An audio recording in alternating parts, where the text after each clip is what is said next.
the working class rising up. This is the ruling class punching down. My game bigger your game. First rule of gladiator school, bro. Don't punch down. Charging into a goblin's Hail, Trump! The threat from outside forces is far less sinister, dangerous, and grave than the threat from within. Control your own body. We will root out the communists, Marxists, fascists, and the radical left thugs that live like vermin within the confines of our country. We can fight the entire grinding system. Nobody can. But together, everybody can. I did nothing wrong. Hello and welcome to Did Nothing Wrong Live, the show that cuts through the noise and helps you make sense of the chaotic information space around us.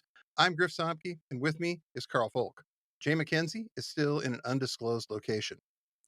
In today's episode, we talk about the Trump administration's disappearing of Kilmar Abrego Garcia, Senator Chris Van Hollen's trip to El Salvador to attempt to secure his release, and various corporate Democrats' insistence that this whole thing is simply a distraction and that we should focus on what's important, like fundraising for 2026. Thanks again for your support. Keep listening to learn more, and remember to smash those like and subscribe buttons like someone evidently did to the Constitution's system of checks and balances. Karl, it's been kind of a frightening week when it comes to where the rights of the average American are going. They started with the undocumented people, right? They've done that. They've put the undocumented people on planes. They've flown them to El Salvador, if not Guantanamo Bay, and started rolling them into Nayib Bukele, the world's coolest dictator's super prison in El Salvador. Yeah. And one of these guys was a gentleman by the name of Kilmar Abrego Garcia. And Garcia is living in Maryland at the time. He's got a girlfriend. He's got some kids. He's having a pretty quiet life. Nothing really too extraordinary. And next thing you know, he's snatched up. They put him on this plane, and he's in CCOT, the El Salvadoran prison. And thankfully, he's got a lawyer. His lawyer seems pretty good, although in the face of what he's dealing with, it's a little hard to, look at this and say you want immediate results. They have filed lawsuit after lawsuit. The government has said you didn't have standing to send this guy. He was under a do not deport this guy order, but they deported him anyway.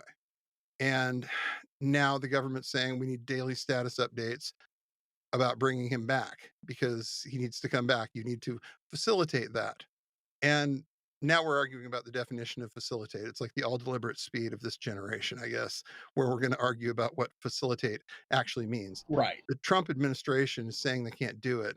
Bukele's saying, nope, whoops, sorry, he's here. He's not going anywhere. We're not letting him go.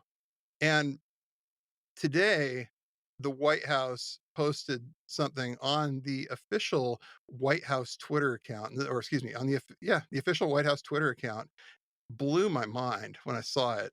The New York Times had a story about this and talking about how this man was wrongly deported, and the White House was like, nope, sorry, he's MS-13, he's an illegal alien. The government has not provided one shred of proof that this guy's in MS-13. Yeah. Or in any gang to that effect. They just haven't.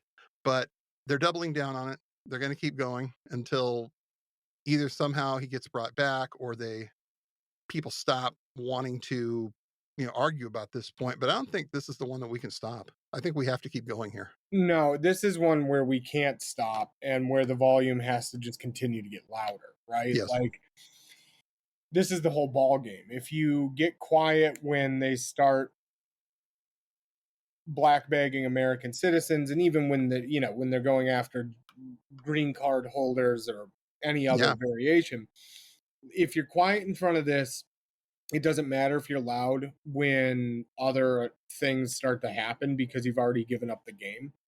And, Bukele is a fascist. CCOT is a concentration camp, and Americans of good conscience don't do that. we Yeah. fight against that. And I think it's interesting because it's the first time we've really seen not just a break within the party, but more importantly, we're starting to see an actual um, move towards doing things versus just Yeah. talking about it, versus just theatrics, versus just the market researched economic message that's These been kind polls of said that the we should go there. These polls said that we should stick up for these issues. exactly. And that we have to get as far away from that as we can if the Democrats want to be able to not just gain the power needed to win, but also do the things that will have to be done now Yeah. to correct course and rebuild.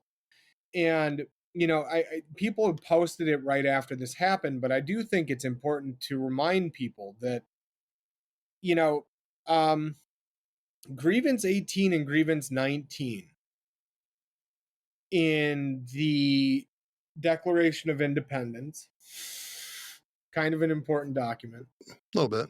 are two very important things right now. Grievance 18 is for depriving us in many cases of the benefit of a jury trial. Right. Grievance 19, though, is the real one, for transporting us beyond seas to be tried for pretended offenses.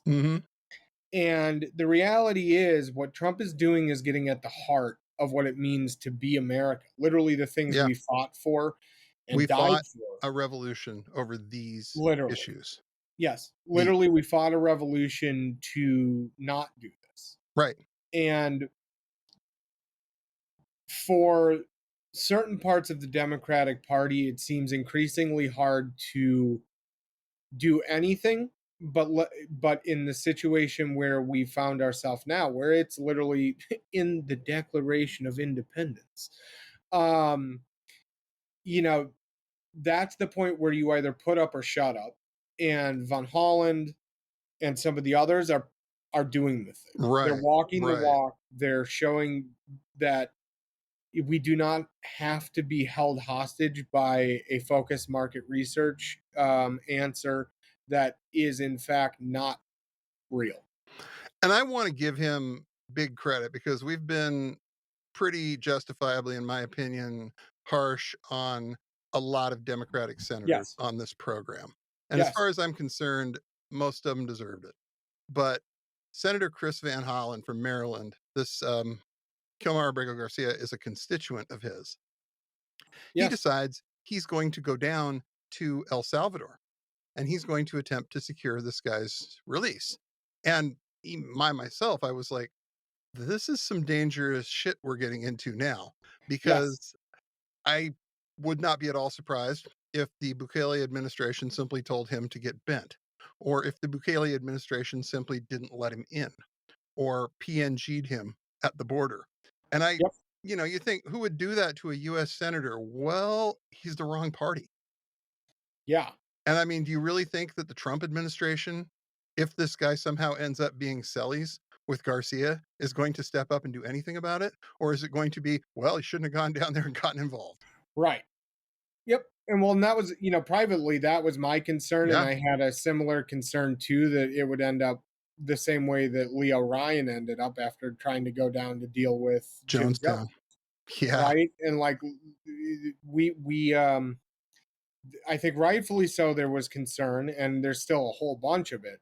But to see, I think for a lot of people, there was a question of, was this person even alive? Right. And this automatically made that we know, and we understand that this person has been illegally imprisoned but is still alive. So that in itself is a major move. But just the act of doing the thing instead of thoughts and prayers, which has Right. been the standard for both parties now for a long time, Yes, it has. was refreshing, right? And I think what we're seeing and what we continue to see is people are begging for their elected officials to take action that actually is doing something for them. Yes. And that's the thing that's becoming more apparent, right? Like, I've spent a lot of time recently on social media talking about how we're starting to see what the two parts of the party actually are, not just in practice, but what they actually look like in action. Yeah. And we're seeing it where there are two parties that are very distinct here within the Democratic establishment. One is a neoliberal, technocratic, corporate party that won't lift a finger to do anything that might impact their ability to fundraise. Mm-hmm. And then the other part of the party is not just willing to put the money where their mouth is, but they're willing to go out and tell others that it's their duty to act as well, and showing by their leadership what that actually looks like. That's Right. going to become increasingly apparent and also increasingly powerful in how people actually start to organize pushback. Right. And Because what Senator Van Hollen did was he literally picked up his ass and put it on the line here. yeah, He said, I'm going to go down and potentially put myself in harm's way of yes, a regime that is literally a fascist dictatorship. yep, They are not concerned with the rule of law. People can't speak out down there. People can't talk about what Bukele's doing. They've silenced journalists. I've said before on this program, some of the harshest criticism and harshest trolling we ever caught was when we did the episode on Bukele. That was yeah, amazing because, like, all of a sudden the trolls absolutely came out of the woodwork and they called us gringos and they said we didn't know what we were talking about. We didn't live there and we should shut the fuck up and all this other stuff. And it's like, at the time, El Salvador was kind of on the radar, right, but Jay said, hey, this is going to be a thing. yeah, And you look more at it and you're like, wow, that aged well. There's a reason why he sent the trolls. yeah, Must have been somebody relatively connected that saw it and was like, yeah. So they know what they're doing down there is wrong. oh They yeah, know what they're doing down there is illegal in most places. It isn't obviously there because, well, hey, fuck the rule of law. But they know that they have a system down there that is not going to stand up to any kind of real moral scrutiny at all. And no, what they've done is they've tried to kind of dodge that, where we've started to see finally a handful of Democratic electeds decide they're going to show some spine on this one.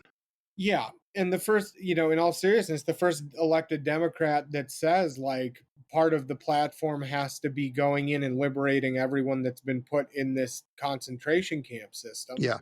and deposing Bukele is going to be someone who gets a very hard look Uh-huh. for the presidency. Because the reality is now, Mhm. we're also seeing what the transnational fascist movement actually is, Yeah. which is a system to move people from one place to another, to inter them in camps, and to make an obscene amount of money doing so. Right. And the Bukele thing is really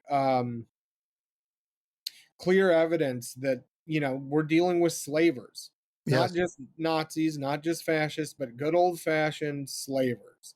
Yes. And Bukele is a fascist slaver. Mm-hmm. He accepts money for people's lives, and that means he has to go. And he doesn't want the full smoke of what comes from this, but at the same time, he's now unable to avoid what comes next for him Mm-hmm. and his people. Because the reality is, once this is done, that means liberating everyone out of those camps. Uh-huh. And it means imprisoning Bukele and his people, in addition to Trump's people and the administration. And we need to be clear about that. The Mm-hmm. only way out of this now is everyone goes to prison Yeah. forever. Yeah. These people never get out, and in some cases, they never make it in. And that's going to just have to be a reality we live with, that they've fucked around, Mm-hmm. and we are going to have to make them find out. And it's really telling that this is how it's gone yeah, so far. Yes. It's almost like they know that if they get out of power, this is coming. And the reason it's coming is because we can't do this again. We cannot do another round of this. We can't let it go like it was normal for 4 years and risk these people coming back in if we somehow manage to get out of this situation. And that's just it, right? Like this is with an assumption that there are elections in 2028, which, as we've said and a number of other experts will say, is very much up in the air. Yeah. And the reality is, like, they've already put in place the things to make sure that that doesn't happen.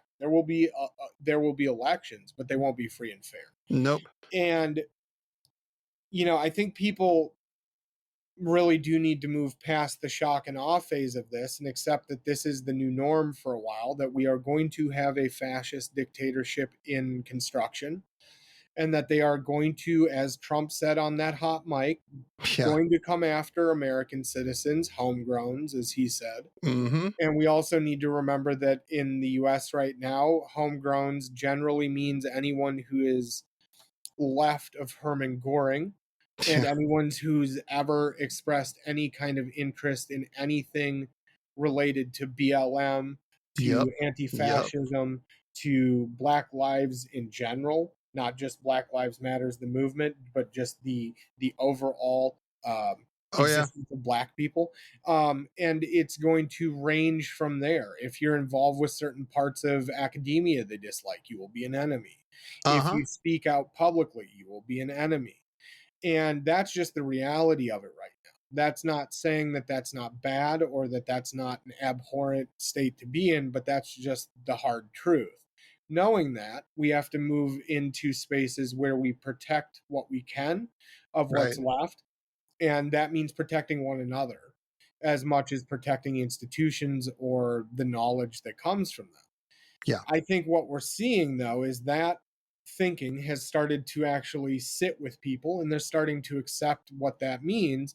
And hell, most of the neocons of my youth, who were the ones pushing Iraq 2 and were pushing George W. Bush, have come out in the last 24 hours of us doing this episode sounding like fucking Trotskyists. And it's amazing. And I kind of say that in jest because we all know that a guy like David Brooks is never going to be a friend to a lot of us. But the fact that he came out and he quoted, the Communist Manifesto in a really interesting piece. And I'm saying this as someone who has thrown multiple David Brooks copies across the rooms at different parts in his life. It was an interesting piece. And it's more interesting when you couple it with the fact that, like, at the same time this was happening, Bill fucking Kristol comes out and is telling people he wants to talk to the people who run Abolish ICE to apologize because they were right. Yeah. The thing is happening, and the Democratic Party, as the technocratic neoliberal party, is further right than fucking Bill Kristol and some of these other never Trumper Republicans, quote unquote, unquote, unquote, in a way that is so profound it lays bare the bullshit that's been running the neoliberal side, the corporate side of the Democratic Party since Clinton. Yeah. And you've got the same voices. You got James Carville out here telling people to focus on fucking prices at the kitchen table, and that, we shouldn't be paying attention to, these people being illegally black bagged and removed from the country because it's a distraction. Distraction from what, James? Yeah. From you being able to raise more money this cycle? Like, get the fuck out of here. Yeah, that's the question. It's like, we are talking some very fundamental American rights. Like you said, this is Declaration of Independence stuff. We literally it's two of the grievances from the founding document. Like, the fuck? How is this a distraction? We either fix this or we don't have a country anymore. Well, and what exactly? And really, the question everyone should be asking is, what is it distracting from? Yeah. And what, James? The answer, it appears from everything we've seen, is that it's distracting from the ability to create a narrative that they don't have to do anything. They can put their feet up for 2 years and people will just be so angry they vote for the Democrats by default. Right. Well, I don't know about that. that shit's dead. That shit's dead. I will tell you right now that shit's dead. And the party already found that out when Harris lost because she followed their advice, sidelined Tim Walz, and took the stance of trans people should follow the law and genocide's only bad if it's not us. And that is the line for the corporate Democrats, which is as clear as day now. Yeah. Which is, we do not give a fuck unless our funders or the people telling us how to run our campaigns tell us to care. Yeah. And that is the problem. And it's the problem that birthed Trump ultimately, Right. in that the neoliberal, establishment's inability to do anything that helped normal people have a decent, not even a good, a decent life was stymied because it would have played badly for the funding class, their analysis, and what it meant to be the party. Yes. That shit's dead. Uh-huh. Neoliberal governance is dead. And it's amazing that the people that are literally, I cannot believe that we're dealing with woke Bill Kristol to some large extent. That is wild. Granted, it's wild. He has been never Trump since that was a thing. Yep. He has definitely put his money where his mouth is on that. And, he has said that he's been saying this for years, but the idea that this guy is now very aware of what the threat is and can point it out in a way that our Democratic electeds don't seem to be able to. Are we taking crazy pills at this point? Right. Are we really in the situation we think we're in, where these neocons actually get it on a level that the neoliberals don't? Well, and the question becomes, is it because the neocons actually saw what they became? Yeah. And had a come to God moment? Or is it the other way, which is the neoliberals see these people as allies, and the But real they're goal. disagreeing strongly with what the neoliberals want to do about any of this.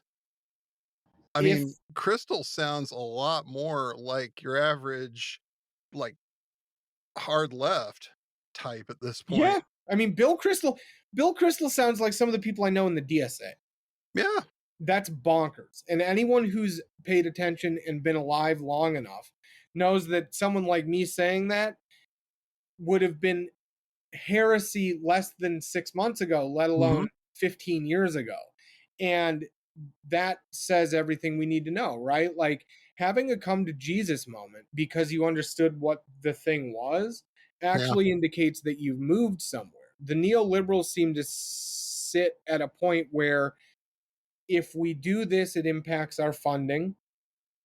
If we don't do this, it impacts everyone's well-being and the constitutional democracy we all have lived with for 249 years. And they always seem to side with their business interests. That tells me that it's the same issue that happened within the Republican Party prior to Trump when the Tea Party took over, which is that people fundamentally understood it was broken. They wanted something else, and the Tea Party swooped in and did the wrong thing, which was co-opted for a corporate lobby that was even more hard right and more reactionary. Yep.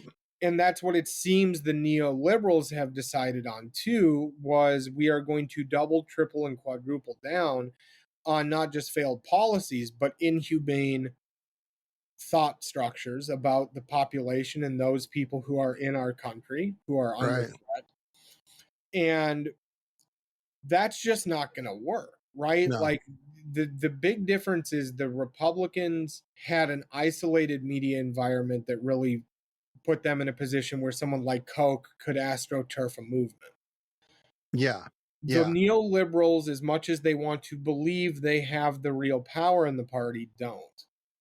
And we've seen that now time and time again where they've actually bet against the popular movement to the point where people now understand them to be against them.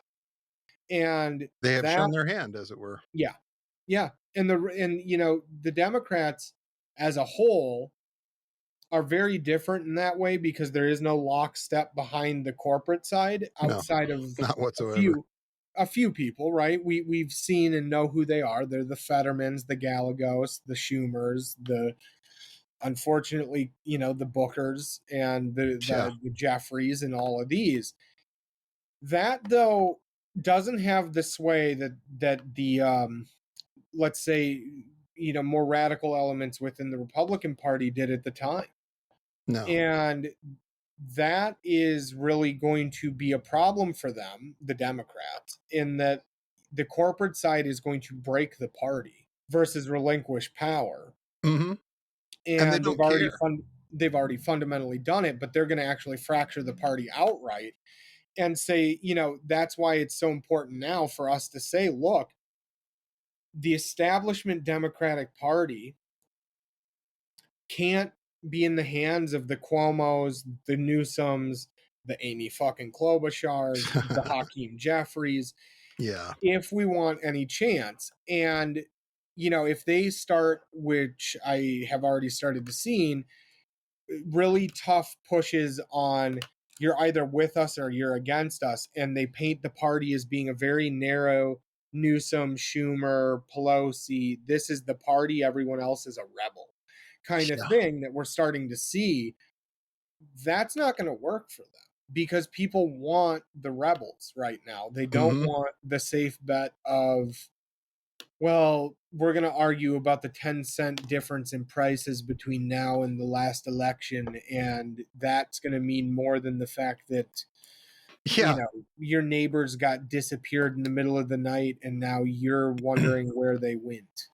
This completely bloodless theory that what people are going to want is like, yeah, the price of eggs went up, when in reality, like, we've got a measles outbreak going in this country that nobody entirely knows how bad it is because we've shut down the CDC functionally. We Yep. have the FDA being essentially shuttered. They're not Yep. going to do food safety inspections anymore. Yep. We found that out today. Yep. And I think that, like, people are going to care a little less about the price of eggs and a little more about whether the eggs are going to kill you because they're Correct. contaminated with salmonella, but we don't know that anymore because we don't have anybody inspecting them. That's just it, right? Like the reality is price of eggs and that kind of economic bullshit metric was dead in 1999. Yeah. And they've kept with it for 20 more years because they thought and have been told that that's the only metric you can measure things by, because anything else requires you to actually put yourself in a position where you're going to make enemies. Right. And if you make enemies, you can't fundraise as easily. And if you can't fundraise as easily, it's harder to make this a business. Yeah. Yeah. And the reality is the Democratic Party has been a business, not a political entity, since Clinton. Yeah. And that has to die. And it's already in its death throes. We as a population have to make sure this thing doesn't get out of the bathtub now. Yeah. And that sucks. Yeah, we do. But the reality is, if we do it, We have a shot. we have a real chance to do something truly different here.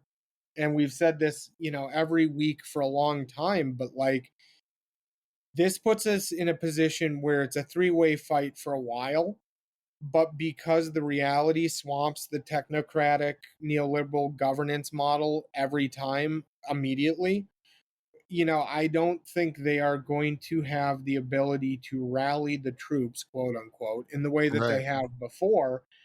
And even online, you're starting to see some of it where, you know, groups like K-Hive, which traditionally have had some actual momentum, God help us, you know, now they can't really, their messaging's broken because their messaging was so tuned to an economic only package of non, you know, theater over real change and real material difference.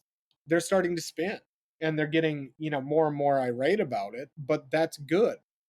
And the more we get past the theater's the actual politics to the politics are the actual politics, and the material changes the result, Right. the harder it is to go back to a model that relies on very small incremental changes that are means tested against the bottom line of the wealth class.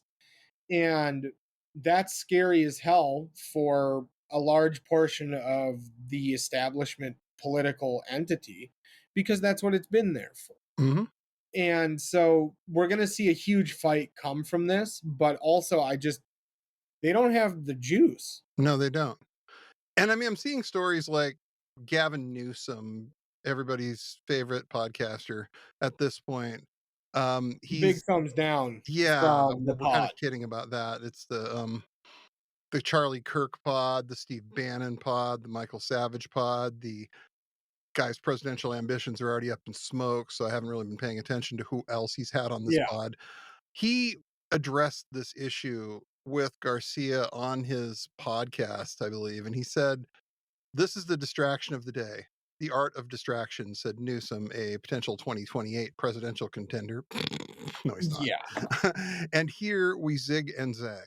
This is the debate they want. This is their 80-20 issue as they've described it. Well, let's have that debate then. If they really want to have the debate about we're going to flush the Declaration of Independence down the toilet, then I think it's worth having them say that on the record, having them say that with their whole chest in front of everybody, Well, and I instead think of, too, yeah. letting Steve Bannon talk again on the podcast.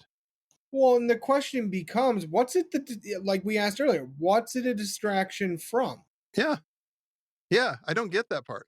It's like, yeah, okay, distraction. What are we distracting from? Like kitchen table economic issues, like you keep saying? At some point, it's not going to matter as much what that says if people are disappearing in the middle of the night. Right. And here's the thing. 4 different stories broke today about 4 different people who the New York Times had some reporting on this that sort of clarified why this is happening. Apparently, there was an app that the Biden administration rolled out that was allowing people to schedule trips across the border Yes. and, go through customs quicker. And apparently that database is where some of these emails are coming from. But what we've got is people who have lived in the United States their entire life, people who, for the most part, are pretty Caucasian from the looks of Yeah. them.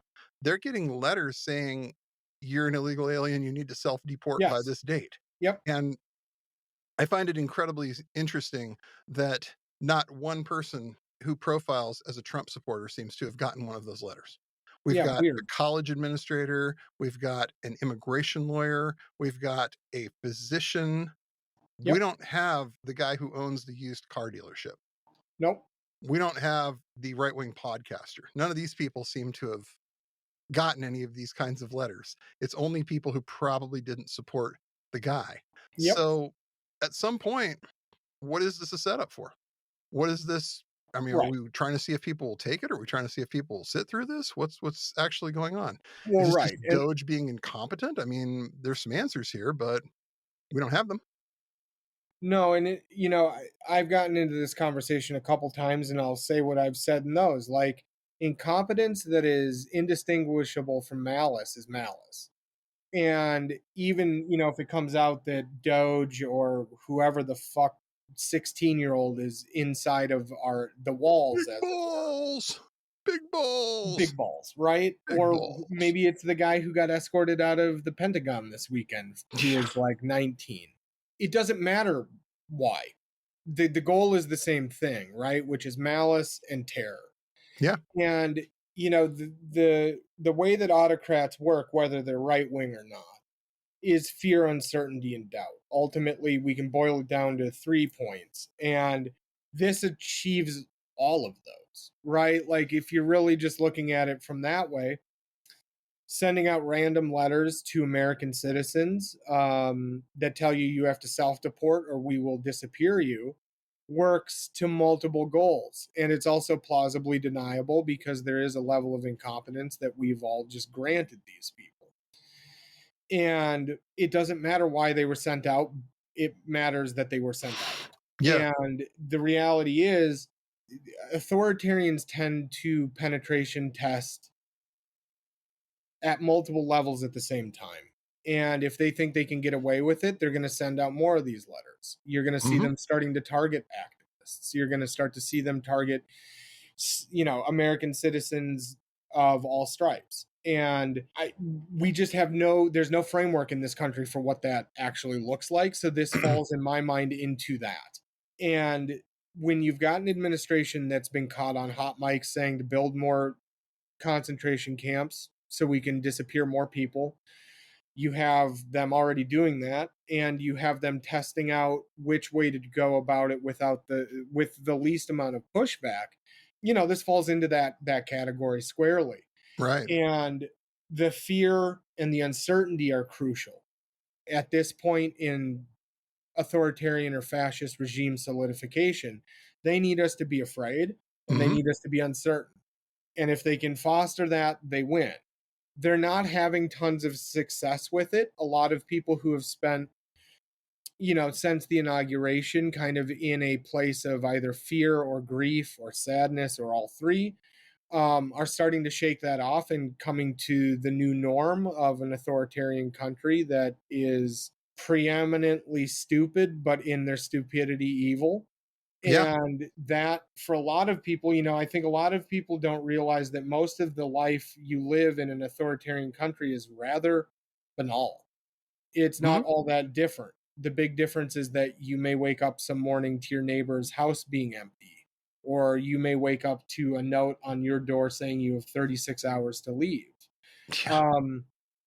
That's the unfortunate reality, right? Like, day-to-day life is pretty normal, but like the level of fear, sadness, doubt, uncertainty is, for certain groups that are starting to come together, is starting to lessen, and that's turning to anger. It's turning into action. It's turning into planning for action. And that's what has to happen, right? Like, we all have to accept that this is going to be the new norm for a while. And once you're there, and once you can kind of deal with that, we can do the next hard steps. The 19th, tomorrow, Saturday. Yeah. There are going to be huge protests nationwide again, the day before Trump gets the answer as to whether he can impose martial law. Basically. And if you have this time, if you have the resources, if you have the wherewithal, this would be a really great time to go out and get involved, to go out and participate in a Tesla takedown, in any of the protests that are happening tomorrow. It'd be great if we could put a number up that was higher than what we got last time. Yeah. And I mean, hell, if we put up excellent. 5 million again, that's a pretty good number. And it shows too that the support isn't coming down, it's staying, and that's going to be somewhat permanent if you continue doing it. And that's the thing, right? Like, the distraction comments from fucking Newsom and from Carville and these people, the distraction is not doing the work now. Right. And the distraction is sitting there and having your fucking book tour. The distraction is getting people on your podcast to see how you can tack to the right without people coming for you. Right. And the distraction is putting Chris Cuomo on your fucking election sheet for the city of New York. Yeah. Like, the distraction is the neoliberal part. The people doing the work, the JB Pritzkers, the AOCs, the Jaipals of the party, they're not out there looking to distract, quote unquote, anyone from anything, because they're getting to work. The reality is, we all have work to do now. Yeah. Every one of us who's, of good conscience and gives a shit, we all have work now to do every day until this is done, and well after. Yeah. And part of that work may be finding a way to make time to go do something that you might not normally do, whether that's a Tesla takedown, whether that's going to meet up with a bunch of anarchists at a book fair, whether that's going to meet up with a bunch of people you don't know necessarily their politics, but you're all on the same side. We're all on the same page on this. Yeah. on the same side as to, disappearing people into black sites and concentration camps is bad. Hmm. It's basically the hard work right now is finding community. From there, it gets Building a the lot popular easier. front. Building the popular front. Yep. And we're doing it, right? Mhm. Like we're seeing it every day. And, sometimes it's not a huge thing. It's not some giant protest. I've seen a lot more than ever in my life in this city, and this is Minneapolis, where we've had a weird 5 years, Yeah. almost to the month. We're starting to see things like upside down American flags on overpasses that just say "for freedom" Yeah. and stuff like that, which in the past that would have been right wing, but it's not anymore. This is people coming out and doing the thing Yeah. and just doing it in a way that they know. That's very different. The fact that, we can have a conversation about a protest where 5 million people were at it 2 weeks ago, and we're doing another one this week, Hmm. we're in a whole different world.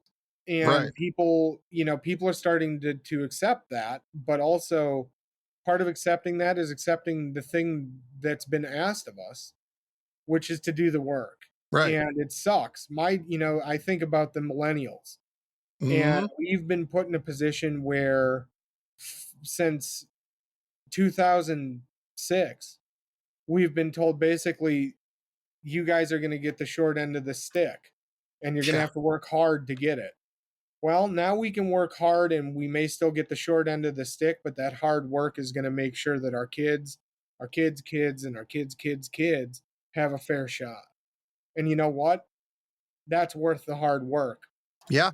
It absolutely is worth the hard work, because we are at a point now where we can possibly make these connections, Yeah. these bonds between, people who don't necessarily agree on everything, but we agree that this is a situation that is untenable and Yep. needs to be solved. Here's what I keep hoping. Here's my like pie in the sky, type of hope for this whole situation. That once we get done doing this, we can build up at least a little bit of trust and a little bit of goodwill amongst all the various Yeah. sides that are going to have to come together to do this. So when we have those inevitable arguments, we can remember that at one point we were able to come together, that we were able to come together when it was a big enough deal and it wasn't bad. We got Yeah. what we needed to get done, Yeah.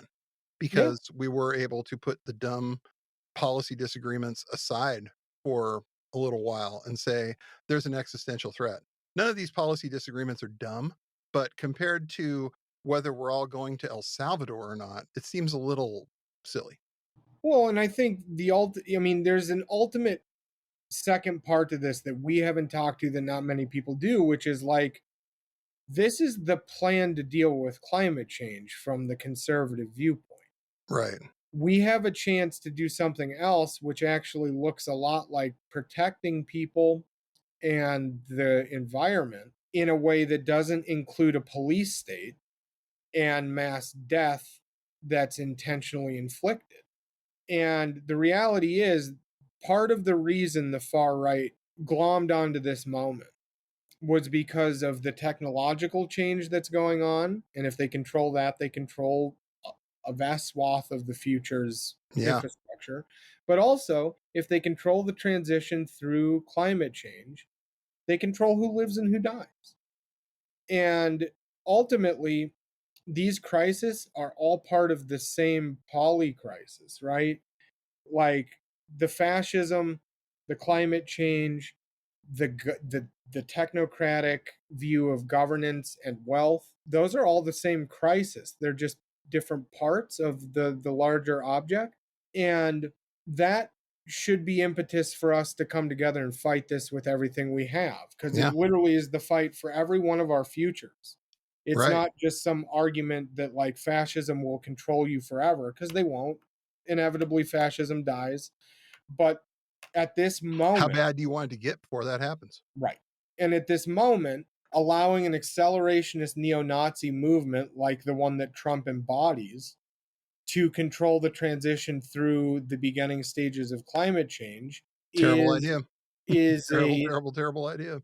is the kind of thing that like we have to avoid at the same level as nuclear war. Yeah, I mean, absolutely. and that's just the reality, right? Like the climate change is an existential problem on its own. Right. But And you we have to deal couple with it. that with the control of all ability to understand reality and the control of who lives and who dies in a situation where billions of people are at risk. That's an untenable risk. It's Yeah. just too great a risk, and we have to avoid it in any way possible. And that means we have to do the work. hmm And it means that we're going to have to shake some hands and work with some people we might not love. But And it also means that people are going to have to get comfortable with the other side of that, which is not shaking hands, Mhm. which is being totally incivil and being ungovernable in moments where that's the only way out. yeah, And civility politics in this country have destroyed our ability to actually fight back because of a lot of reasons. But that has to go for at yeah, least a little bit. Like civil society is going to have to sit on the back burner for a touch here yeah, because governance right now is incivil. yeah. We don't have a formal way to redress our grievances, and these fuckers have to be routed out Right. and Because put they've shown they're into not going to listen. They're not into they're going to cages. ignore the courts. They're going to ignore, Yeah. and Congress isn't Well, doing anything about this. y- And they're not. the thing is, with a group that is absolutely on board ignoring everything to do with democratic society, well, that means the democratic society has to do the hard thing, which is show them exactly how little of a fuck it gives about the fact that they have power. Yeah. And that's going to be one of the hard fights, and we're already in it. For everyone out there listening, we are past the constitutional crisis.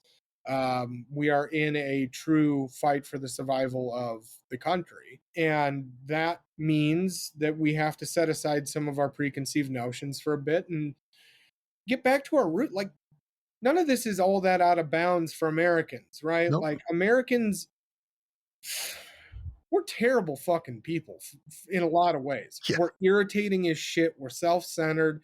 We're incredibly brash. We're ugly. We're There's a ugly reason as for shit. that stereotype. Yeah, we are an ugly country, right? But with that being said, all of that is because in American history, we got down to it and got in the pig shit and fought. hmm And that is the way that we move forward, is understanding that, like, yeah, the Republicans have returned us to the 1870s, 1880s, 1890s. Yeah. The population in 1890 was more likely to lob a fucking brick covered in kerosene or dismantle a senator's house literally board by board and ride them out of town on the remnants hmm than they were to sit by and say, well, we'll wait for the Democrats to come up with a plan. And if they And want to go back to that, keep doing yeah, it. Keep if going they the way you're really going. if they really want to go back to that, we can. But this country was an ungovernable mess hmm for most of its existence because the American population is this way. We are these people. Sorry, everyone. I know you want to make up for it and tell your European friends. We're not. We are. And that is a great advantage when everyone expects you to act in the way that you have, hmm because the population isn't the party, and the party, as we are seeing, in part doesn't want anything to do with the population. Right. And we have forgotten in this country that the politics come from us, not from them. Right. So if the Democrats want to continue on this game at the corporate level, well, then they can lose. It is our job to remind them. Yeah. And it's our job to remind them too that, like, they fucking suck. Like, literally, like, that's just our job, right? Like, Right. these people suck. They want nothing to do with actually doing the hard work. They're scared of getting death threats. I can tell you right now, I've gotten more heinous death threats than any sitting senator. And you know what I did the day after I got my last one? What'd you do? I went to work Yeah. because that's what you fucking do. Yeah. there are times when people are going to, I mean, I've had it happen. Everyone's had it happen where you get something that somebody tells you, oh, we know where you live. We're going to send you a picture of your house and a Yeah. number of other things. It's like, okay, you hate to sound like this, but what are you going to do? Stop living? You're going to stop doing what you do because Literally. somebody did that? You're going to go along with whoever it is that sent you the Fuck picture no. and do what they want you to No. do? It's like, No. no, I'm going to fortify what I have. I'm going to, step up my own Yeah. security. You do the things you have to, Mhm. but you don't stop living. Can't. You No. can't. Get busy Like, living or get busy dying. Those are your choices. exactly. And like, I'm a true believer in you don't negotiate with terrorists. That might be my single most fucking conservative thing is you don't negotiate with fucking terrorists. And anyone sending you death threats and sending you, doxing your house and sending you pictures of your front door is a terrorist. Yeah. You know what you don't do Don't. is change your fucking life in appreciable ways because some asshole tried to terrorize you. And Yeah. yes, everyone has a different threat model. Everyone has a different situation they're in where they may have to protect more than themselves. Totally understandable. Mhm. If you're a sitting fucking member of Congress, I can guarantee you have less to worry about than me in my house, you in yours, or the average person who gets death threats on the regular. Yeah. Yeah. Yeah. It's so incredibly craven and gross to blame, well, I get death threats or I get threats that someone's going to find me. You're a sitting fucking senator. Yeah. What did you expect would happen when Yeah. you were in office, regardless of the fascist problem, when you did something wrong? Did you think people were just going to be like, well, high five, you did your best? Or did you think Yeah. that people's lives were actually in the balance? It's And obviously like, been too long since some of them have considered that. yep, and that's just it. Just because you govern in a way where you see us as a fucking bracket on a spreadsheet Yeah. doesn't mean that's the reality on the ground. And the sooner the Democrats realize that, the less likely they are to have serious problems. Yeah. Time will tell, Time but will like tell indeed. showing that you're a coward outright at every turn doesn't win you anything except scorn. Yep. These people have shown us that they have nothing else.